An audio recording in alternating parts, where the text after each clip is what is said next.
टिल्लू और बिल्लू आखिरकार जेल से भागने में कामयाब हो ही गए। अब उन्हें किसी तरह शहर का बॉर्डर पार कर कहीं दूर जाना है। रोड पे तो कड़ा पहरा है, बॉर्डर पार कैसे करेंगे? एरोप्लेन का जुगाड़ करना होगा जो हमें बादलों के ऊपर से ले जाए बिना किसी की नजर में आए। टिल्लू और बिल्लू भाड़े पे प्लेन लेने माइकल के पास पहुँचे। तुम्हें एक छोटा प्लेन चाहिए जो आसानी से डिटेक्ट ना हो और रोड पे लैंड भी कर सके। ये काम एक ही आदमी कर सकता है, चाचा मेडे। मेडे? हाँ मेडे।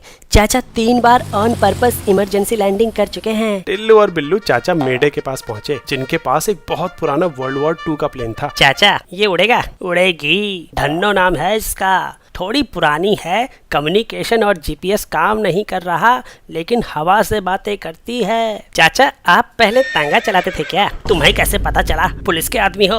अरे इनका मतलब आपको प्लेन उड़ाना तो आता है ना? लैंड कराना भी आता है, बस इतना काफी है तुम लोगों के लिए। अरे बस यही तो चाहिए। ये देखो मैप, ना दाएं ना बाएं, हमें यहाँ से सीधा उत्तर दिशा में जाके इस रोड पे लैंड करना है। एक बार डायरेक्शन फिक्स कर लेंगे, फिर सीधा लोकेशन पे ही पहुँचेंगे। हो जाएगा, एकदम सीधा जाएंगे, बीच में दाएं बाएं लेने को मत बोलना। तीनों प्लेन में बैठकर सीधा उत्तर दिशा में निकल लिए। अरे उठो, टाइम हो गया, पहुंच गए होंगे, लैंड करते हैं। लेकिन जैसे ही बादलों से नीचे आए, रेगिस्तान ही रेगिस्तान था। अरे दूर दूर तक रोड नहीं दिख रही। ये कहाँ आ गए? गलत डायरेक्शन ले ली थी क्या? अब तो दाएं बाएं देखना ही पड़ेगा। ये सब कैसे हो गया? हम तो बिल्कुल सीधा निकले थे, फिर भटक कैसे गए? अभी पता चल जाएगा। पहले ये बताओ कि इस रोटेटिंग सर्किल में इन 2 पॉइंट्स में से किसकी स्पीड ज्यादा होगी? सेम टाइम में सेंटर के पास वाले पॉइंट ने कम दूरी तय करी, वहीं दूर वाले ने ज्यादा। तो इस हिसाब से सेंटर से दूर वाले पॉइंट की स्पीड ज्यादा होगी। अब इसका हमारे भटकने से क्या लेना देना है ना? ठीक ऐसे ही पृथ्वी भी घूमती है। सेम टाइम में इक्वेटर के पास के ऑब्जेक्ट्स ज्यादा दूरी तय करते हैं, इसलिए ज्यादा तेज घूमते हैं। वहीं पोल्स के करीब आते आते स्पीड कम होती जाएगी। तुमने प्लेन को जहाँ से उड़ाना चालू किया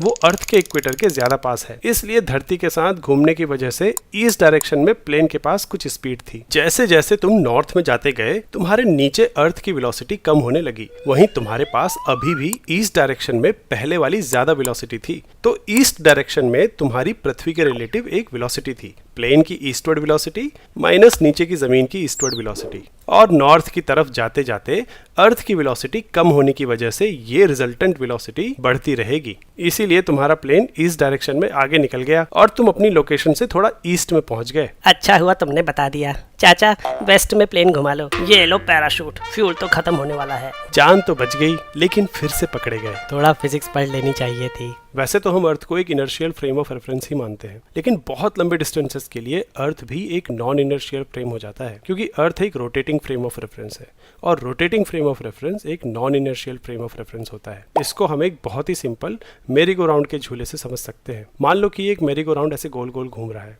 और इस पे 2 लोग अपोजिट डायरेक्शन में बैठे हुए हैं। अब अगर एक बंदा दूसरे बंदे की तरफ बॉल फेंकेगा तो इनर्शियल फ्रेम ऑफ रेफरेंस से अभी भी बॉल स्ट्रेट लाइन में ही जाएगी, लेकिन झूले पे बैठे इन 2 लोगों के लिए बॉल एक कर्व पाथ लेगी। इसीलिए अर्थ के रोटेशन एक्सिस की ओर जाते हुए अगर प्लेन को अर्थ के रेफरेंस से देखें तो उसके ऊपर एक इमेजिनरी फोर्स लग रही है, जिसकी वजह से प्लेन राइट डायरेक्शन में मुड़ रहा है। यही कोरियोलिस इफेक्ट है और इसी इफेक्ट की वजह से नॉर्दर्न हेमिस्फीयर में साइक्लोन्स एंटी क्लॉकवाइज बनते हैं, जबकि सदर्न हेमिस्फीयर में क्लॉकवाइज। बता सकते हो क्यों? ग्लोब और मैप केवल ज्योग्राफी समझने के लिए नहीं होते हैं, बल्कि इससे तुम अर्थ में अलग अलग जगह के वेदर पैटर्न्स, टाइम जोन्स, यहाँ तक कि फिजिक्स भी समझ सकते हो। मैं इस वीडियो में कुछ ग्लोब और मैप्स के प्रोडक्ट लिंक्स टैग कर रहा हूँ, गो चेक देम आउट।